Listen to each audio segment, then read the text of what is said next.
Hi, welcome to News 9. Performance, luxury, innovation. If there is one brand that embodies all three, yes, you guessed it right, it's Mercedes-Benz. And 30 years in India, record-breaking sales, innovative products, performance, luxury. In everything, Mercedes-Benz stands tall.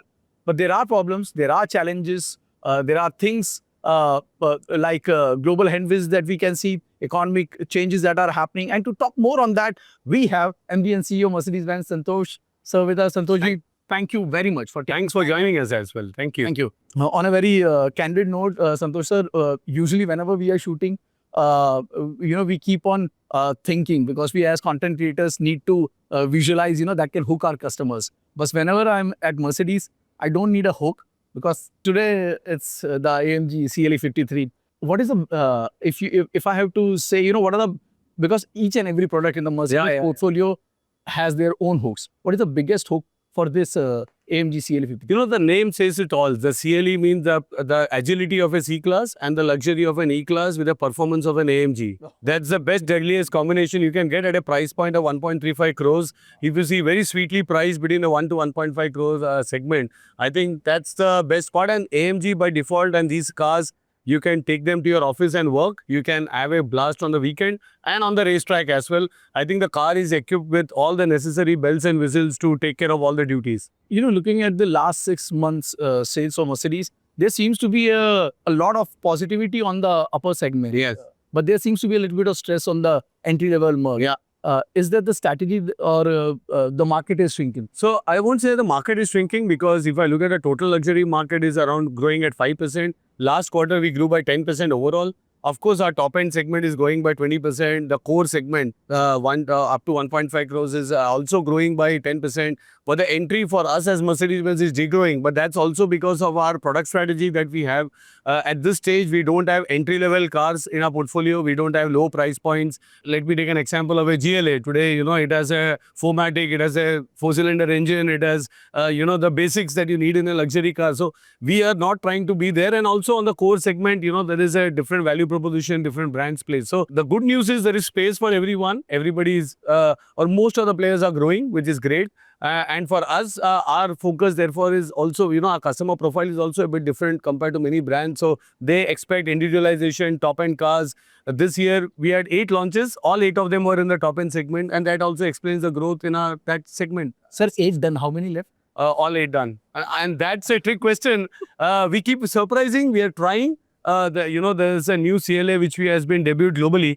The team is trying to see if we can get it to India by end of this year, if not early next year. Let's see. Fantastic. It's a good news for all the viewers. Yes. Sir, looking at the whole, macroeconomic, all the FTA things, whether it's going to be UK or the European, how does it fit into the vision of Mercedes? There will be some cost benefits, but is it just the cost benefits, or there is supposed to be, in terms of supply chain, in terms of, all the other things that we can... Yeah. So let me first make a statement that, we are a global multinational operating in more than 150 countries. So we always love free trade, because that's what drives economic development for the market and for the organization as well. Right. So we have been always big advocates of free trade, irrespective of markets and countries, and we feel that helps. The current noise around this price and cost, I think, is overhyped, because 90% of the cars we sell in India are locally produced. They already have a 15% duty, so that should not get affected. Now let's come to CBUs. Now this car that we launched priced at 1.35 crores.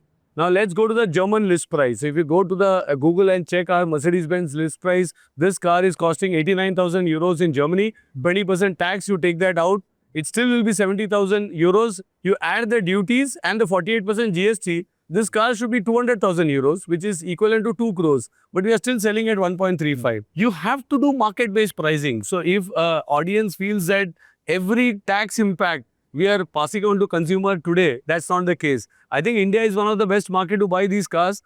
Even in the last 12 months, the rupee has devalued by 12%. Ideally, we should have seen a 12% increase in our pricing. We have hardly done 2 to 3%. So that clearly shows that the pricing is based on what the market can absorb. Rest, as OEMs, we are trying to absorb and see what we can do. So, but the biggest benefit of the FTA and the principle is India can export to developed markets where consumers have money in their pocket to purchase.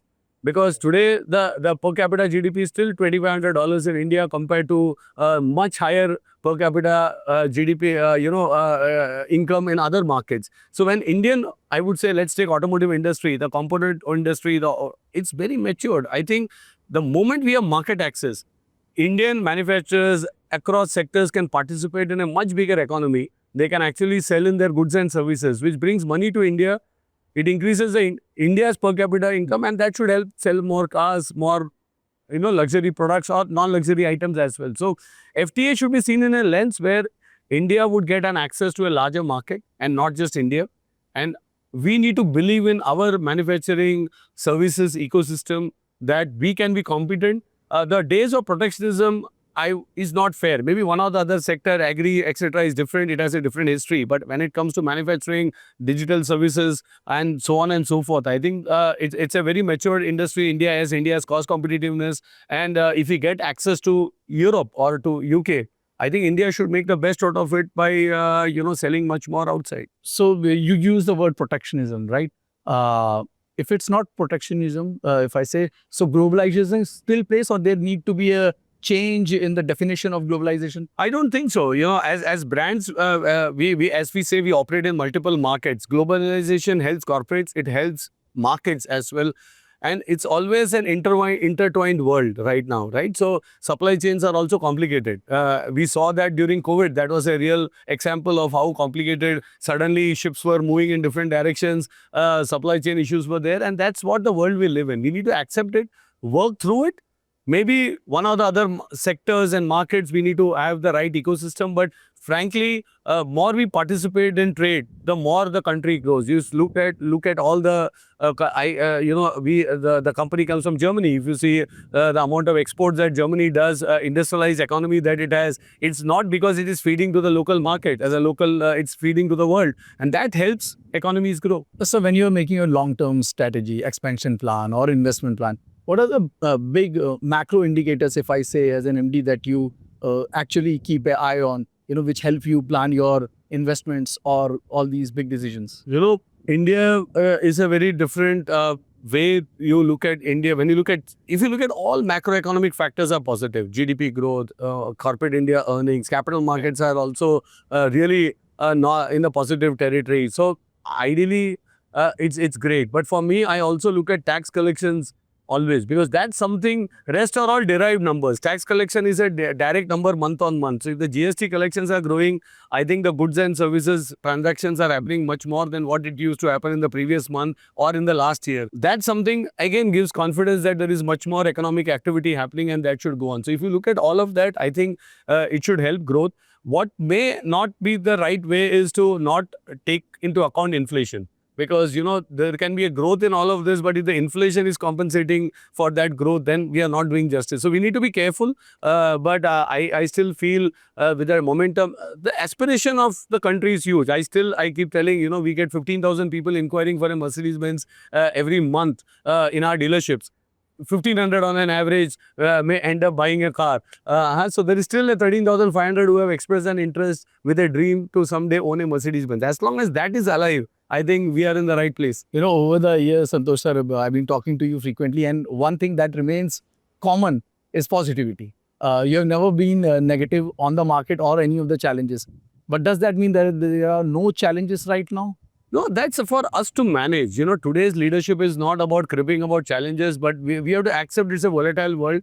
What things can we influence? We can't influence geopolitics. We are leading organizations. We have to see in our sphere of influence, I can look at my supply chain, my cost structure, my customer, my profit. And if you keep the customer in the core and do your business, the rest is expected out of leaders to manage. So I would more come from that school than, blaming A, B, C, economy, or anything else. I would more say, and that's what I think, gone are those days of 10-year plan. If you ask me where will Mercedes-Benz in India be in 2030, honestly, I don't have an answer. Because yes, we have a dream, but whether that will fulfill, it's not. Let's plan for the month, for the quarter, take it step by step. And if we do the right things, the outcome should be positive. On that note, Santosh sir, as you said, it is not easy to plan for, such a long-term planning. For all those young entrepreneurs or, young chaps who are watching you right now, hearing you right now, they are maybe bothered about the way technology is changing. So what kind of workforce you see is going to be relevant in the automotive space because of all the AI revolution that is happening? So, first of all, I will always stress to my youngsters to say that be relevant, have the cleverness in you, don't take that out. There is, technologies will change. When I was growing up, the computers were something to come and take away jobs and reduce jobs. Today, I can hear AI going to do the same. As long as the fundamentals are there, you need to believe in yourself and invest where your mouth is. So even for let's take Mercedes-Benz as a company. We look ourselves as a startup. We invented the car. We continue to reinvent. We will reinvent it again. Now, there is very few automotive companies in the world today, or I don't remember of any, who is putting 13 billion into the biggest product offensive in history in today's time. I don't remember a company today which is having 30 billion in reserves to deploy for the future. And we are confident. If we don't believe and we don't put the money where our mouth is and we believe the market and fluctuations, then it's not entrepreneurship. So I think that's something for the young generation, take into stride the new digital developments. Today it's AI, tomorrow would be AI, but really in 10 years time, there would be something else because we don't know that today. We need to upskill and that's our job. And I really feel the advent of AI will increase our productivity significantly. And that's a great opportunity because the mundane tasks, most of them can be delegated. Then you use your brain power on the right things and not on selective. So I think there's a lot of opportunity with AI as well as, but continuous learning, upskilling is the name of the game. Superb. Just coming back to the domestic market, because that's an important thing that, consumers may be a little worried about. We all know that, Mercedes is more than compliance. N number of times I have seen that in the past. Do consumer need to worry about the E20? Not for us because, we were the first to launch a Euro 6 car in India way back in 2018 when everybody was debating whether India should go for Bharat's BS6. At that time, we knew that the government is also looking at E20 because E10 was already there and they were looking at E20. So, we already ensured that all our cars were materially compatible at that turning point. Second, from 24 onwards, we are testing all cars for E20. Even the CBU, this car is tested for E20 compliance. So we don't say that, hey, this car is made in Germany, cannot be compliant in India for the Indian fuel.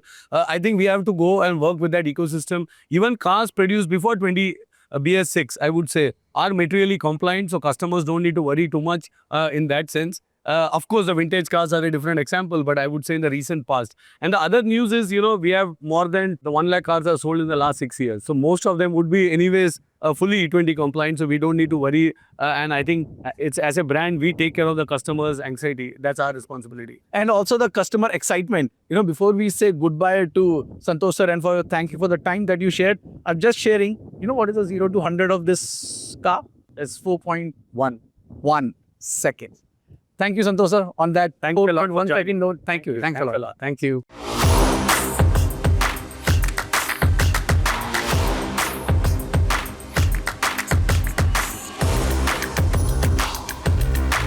This is India's #1 news network, and you're watching News 9, English news as it should be.